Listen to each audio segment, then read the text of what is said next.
श्री गणेशाय नमो नमः। सरस्वती नमस्तुभ्यं वरदे कामरूपिणी विद्यारंभम करिष्यामि सिद्धिर्भवतु मे सदा। शिव शक्ति को कोटि कोटि प्रणाम। मेरे श्रोतागण, मैं आज आपको सप्तम भाव के स्वामी का 12वें भाव में बैठने का क्या फल होता है, 7वें भाव का स्वामी किस भाव में बैठा हो तो क्या फल मिलता है, इस बारे में मैं आज आपको जानकारी दे रही हूँ। कि देखिए, 7वें भाव का कारक ग्रह यहाँ पे शुक्र होता है। शुक्र यदि इसका कारक होता है, शुक्र आपको पता है सृजन का देवता होता है, भौतिक सुख सुविधाओं को देने वाला होता है।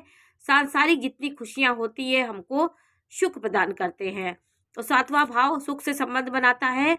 शुक्र की स्थिति प्रत्येक भाव में हो, यहाँ तो मैंने काल पुरुष की कुंडली बना के बताया है। यहाँ शनि भी आपका सप्तमेश हो सकता है, चंद्रमा भी हो सकता, 4 राशि होती, चंद्रमा होता, 5 होता तो सूर्य आपका सप्तमेश होता। तो राशियां जैसे जैसे परिवर्तन होंगी आपका सप्तमेश कोई भी हो सकता है। ये सिर्फ नंबर बताने के लिए और काल पुरुष की कुंडली से ही विश्लेषण किया जाता है। अपनी राशि आप रखकर सप्तम भाव के स्वामी जो हों आपके, उससे आप इसको देख सकते हैं।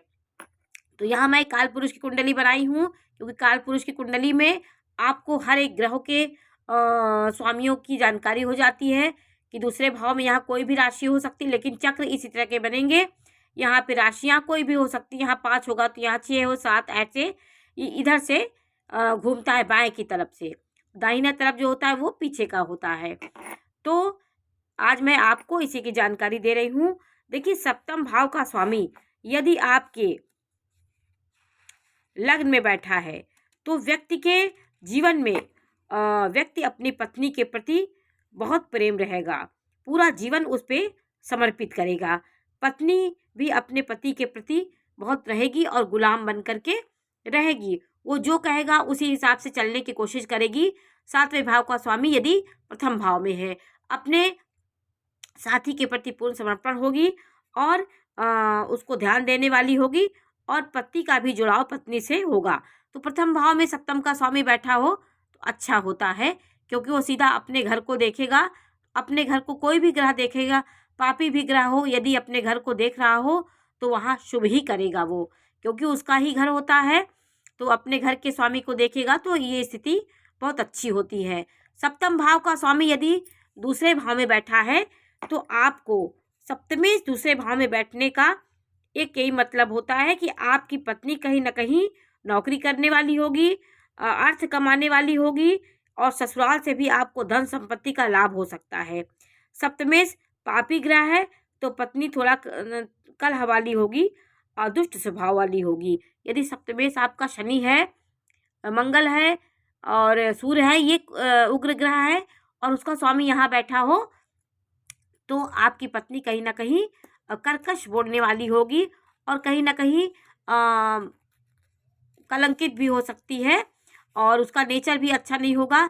लेकिन शुभ ग्रह है और दूसरे भाव में बैठा है तो आपको धन मिलने वाला योग होता है। ये आपको ससुराल से भी धन की प्राप्ति हो सकती है, और पत्नी भी सर्विस करने वाली या नौकरी करने वाली आपको मिलेगी।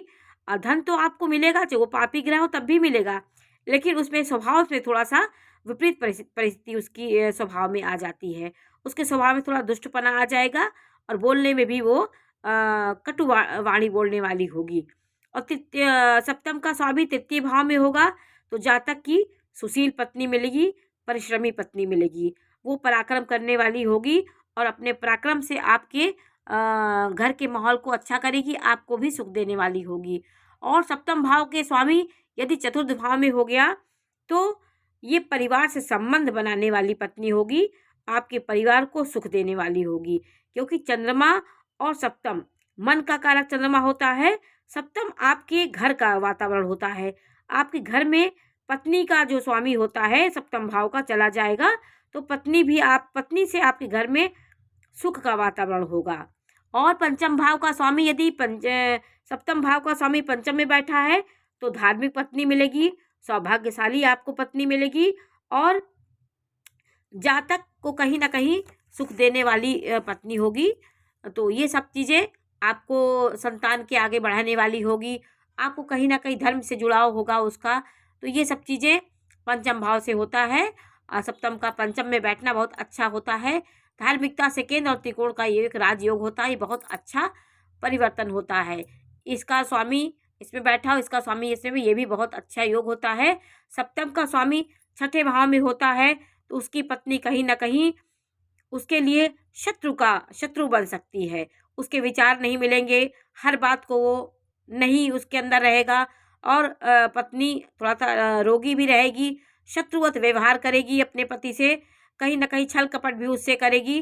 तो व्यक्ति अपनी पत्नी के कारण परेशान रहता है। जीवन चलता है लेकिन परेशानी उसे जीवन में आती है। यदि पाप प्रभाव में हो तो बहुत ही खराब रिश्ता हो जाता है। सप्तम का स्वामी सप्तम में बैठा हो तो बहुत पतिव्रता होती है, सुंदर पत्नी मिलती है, वो प्रेम करने वाली होगी। और अपने ही घर में बैठी कोई भी हो, वो धन संपत्ति देने वाली पत्नी होगी। धन संपत्ति के मामले में मजबूत होती, स्वयं का अपने लोग देखेगी तो आपसे भी प्रेम करने वाली होगी, पतिव्रता होगी। और सप्तम का स्वामी अष्टम में बैठा हो, सातवें का स्वामी, तो क्या करता है, आपको ये योग कहीं ना कहीं यदि पाप प्रभाव में है तो ये कहीं ना कहीं अविवाहित रहने का भी योग बताता है। सप्तम का स्वामी अष्टम में होने से अगर शुभ ग्रहों की दृष्टि है तो कहीं ना कहीं शादी भी होती है। लेकिन इस घर में बैठा हो आपका सप्तम का स्वामी तो तलाक तक की भी नौबत आ जाती है। और तलाक आपका विश्वास आपका कहीं ना कहीं विश्वासघात आपके साथ होता है। आपका कहीं ना कहीं छल कपट से आपकी विवाह होता है, आप बाद में बहुत परेशान होते हैं। तो ये भाव में अच्छा नहीं होता है सप्तम का स्वामी अष्टम में बैठे हो। और नवें का स्वामी देखिए, सप्तम का स्वामी नवें में बैठा हो, सुशील तेजस्वी भाग्यवान पत्नी आपको मिलती है। आपको उसके आने के बाद आपका भाग्योदय होता है, धार्मिक पत्नी होती है, पति परायण होती है, पति के प्रति निछावर होती है, और उसके आने के बाद आपका भाग्य बदल जाता है। सप्तम का दशम से संयोग होता है तो आपके 10वें भाव में होगा तो आपके सास के बस में रहने वाली आपकी पत्नी होगी, क्योंकि सप्तम से 10वां घर ससुराल का घर होता है। तो ये चौथा होता है, सप्तम से चौथा ससुराल का घर हुआ। तो सप्तम का स्वामी दशम में बैठा है तो पत्नी आपकी माँ के वश में रहने वाली मिलेगी।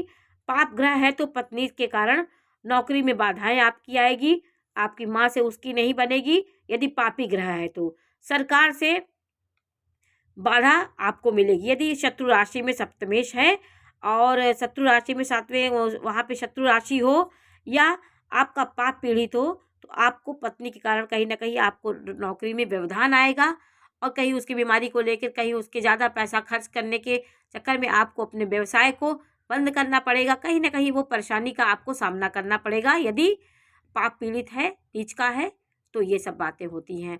सप्तम का स्वामी 11वें भाव में है तो ये भी आपके लिए बहुत अच्छा संकेत होता है। ये कभी रूपवान स्वरूपवान पतिव्रता और पतिव्रत स्वभाव वाली पत्नी आपको मिलेगी। चरित्र से कहीं ना कहीं चारित्रिक शक्ति उसके अंदर होगी। और पाप प्रभाव में है यदि सप्तम, तो पत्नी कहीं ना कहीं आपको थोड़ा सा उसका स्वभाव में, चरित्र में थोड़ा सा कहीं ना कहीं दिक्कत आपको होगी। और जातक की पत्नी अच्छी होती है लेकिन पति कहीं ना कहीं थोड़ा सा स्वभाव उसका दूषित हो जाता है। तो पत्नी के द्वारा आपको लाभ की भी प्राप्ति हो सकती है। इस भाव में बैठेगा तो अच्छा होता है। इसमें शुभ ग्रह बैठे हो तो अगर यहाँ वो बैठा हो बृहस्पति, तो यहाँ सीधे सप्तम भाव को देखेगा तो बहुत यहाँ पे शुभ ग्रह आपके इस भाव को मजबूत करते हैं। पंचम भाव को 7वीं दृष्टि से देखेंगे, शुक्र तो बहुत अच्छी स्थिति बनती है। 12वें भाव में आपका 7वें का स्वामी है तो पत्नी से आपका वियोग हो सकता है। पत्नी के कारण आपको दुख मिलेगा, पत्नी का विचार मन आपसे नहीं मिलेगा। 12वें भाव में सप्तम का स्वामी बैठने से वैचारिक मतभेद आपके बने रहते हैं। तो ये ग्रहों के खेल होते हैं, कहाँ ग्रह बैठा है, किसकी दृष्टि पड़ रही है। यदि यहाँ बैठा तो हो लेकिन यहाँ बृहस्पति की दृष्टि पड़ रही हो, शुक्र की दृष्टि पड़ रही हो, तो ये सब बातों में थोड़ा सा फल अच्छा मिलता है। जो बातें होंगी नहीं मिलेगा, लेकिन शुभ ग्रहों की दृष्टि उस भाव को मजबूत कर देती है। तो सप्तम भाव को बृहस्पति शुक्र मजबूत करेंगे, अच्छे ग्रहों की दृष्टि पड़े तो ये सब बातों में थोड़ा सा कमी आती है, लेकिन सप्तम भाव के स्वामी कहाँ बैठे हो तो अच्छा होता है। इस बारे में मैंने आपको आज जानकारी दी। नमस्कार।